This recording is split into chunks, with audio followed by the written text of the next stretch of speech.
Mga kapuso, huling namantaan ng pag-asa ang sentro ng bagyo sa layo lamang 280 kilometers dyan sa may silangan ng Surigao City sa Surigao del Norte. At taglay pa rin ang tropical depression naman, ang lakas ng hangin aabot sa 45 kilometers per hour malapit sa gitna at bugso na hanggang 60 kilometers per hour. At kumikilos ito pa kanluran, hilagang kanluran sa bilis na 30 kilometers per hour. At sa ngayon, nakataas ang tropical cyclone signal number 1 sa mga probinsya ng Eastern Samar, Biliran, Leyte, Southern Leyte, Eastern Bohol at Northern Cebu. Sa Visayas po yan. Gayun din sa Agusan del Sur, Agusan del Norte, Surigao del Sur, Surigao del Norte, Dinagat Island at Camiguin sa Mindanao. Maging IM ready mga kapuso sa malalakas na ulan at hangin sa mga nabanggit na lugar.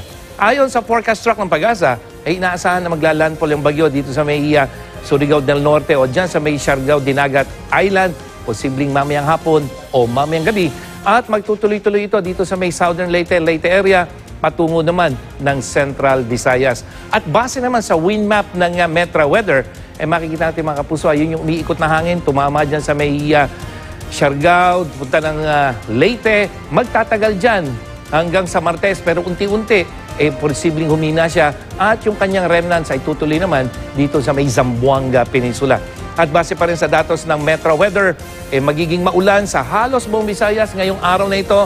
Eastern section, Central part at Western section, at yung nakikita nyo mga kulay orange, yan yung mga malalakas na ulan mga kapuso, lalong-lalo na dyan sa may Samar at dyan sa may Negros provinces. At sa Mindanao, gayon din mga kapuso, malalakas na ulan ang inaasahan pero hindi sa buong Mindanao, kundi dito sa may Caraga region, ilang bahagi ng Davao region, Northern Mindanao na kumisa na yung malalakas dyan sa may Misamis Oriental, maging dyan sa may Zamboanga Peninsula. ARM, may mga pagulan din pero sa Soxargen ay makakaranas lamang yan ng mga mahinang pagulan.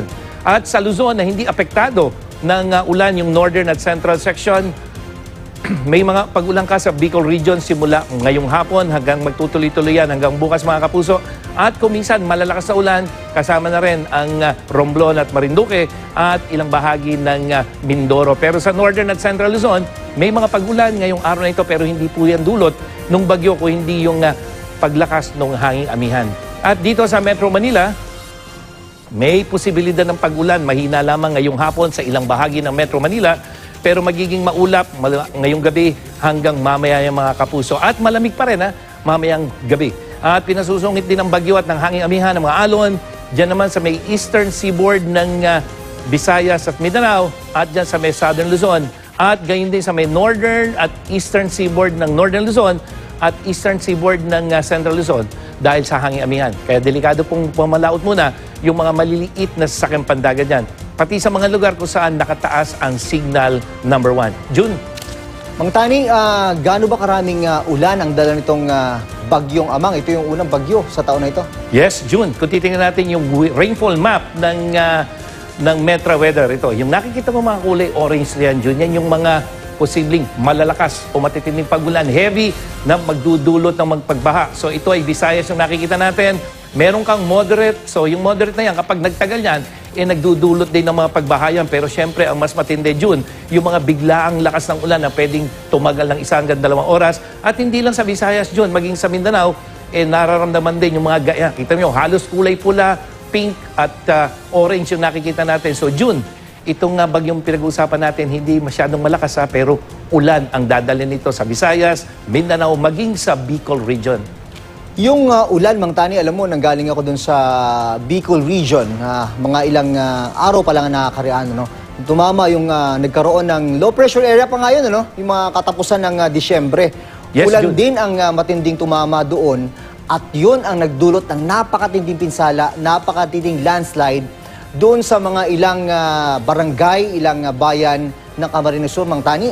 Buti na banggit mo yan dahil simula mamayang gabi, June, dyan sa Bicol, mararamdaman na nila yung ulan na dala-dala nito ngayon. Makikita mo yan, ngayong hapon, bukas ng umaga yan, pero ngayong hapon pa lamang may mga pagulan na kaya mga kapuso. Doon po sa mga sinalanta nung nabanggit ni June na LPA na dating Tropical Depression Usman, dapat maging IM ready, June, dahil sila rin ang makakaranas sa mga pagulan at posibleng hindi lang ngayong araw na ito, June, kung hindi hanggang bukas dahil medyo babagal yung tidig. Itong ganito rin na June ang magiging senaryo. Tropical depression siya pagtama niya dyan sa may Surigao del Norte at posibleng humina siya para pumunta uli ng Central Visayas. At habang siya ay low pressure area dyan, baka yung mga tao na naman medyo mag-relax, mangyayari, ulan ang dadaling yan sa Bicol, Eastern Visayas at Central Visayas kahit ito ay isa na lamang low pressure area.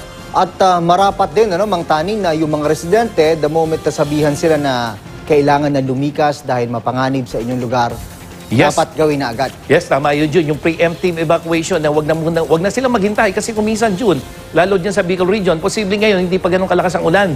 Ang matitinding ulan dyan sa may Eastern Visayas at sa may Caraga.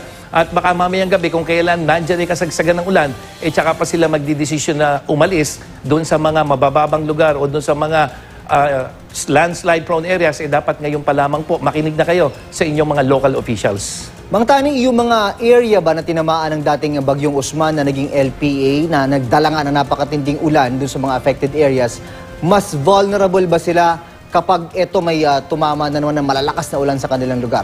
Yes, June, dahil kung matatandaan mo, sabi mo nga, papupunta mo lang doon, halos wala pang isang buwan, June, yung naganap na pagtawid ng Bagyong Usman o pag-epekto ng LPA sa kanila, eto na naman at may mga matitinding ulan. So, kumbaga, saturated yung lupa, June, sa konting ulan lamang yan, talagang vulnerable na sila. Ilocos, yung Bicol region, lalo na yung Camarines Norte, Camarines Sur, Albay, Sorsogon, at dyan sa may Samar, yung Eastern Samar, Northern Samar, yan mga, June, yung mga lugar na yan na kahit konting ulan lamang, pwede na magdulot ng baha at lalong-lalo na yung landslide.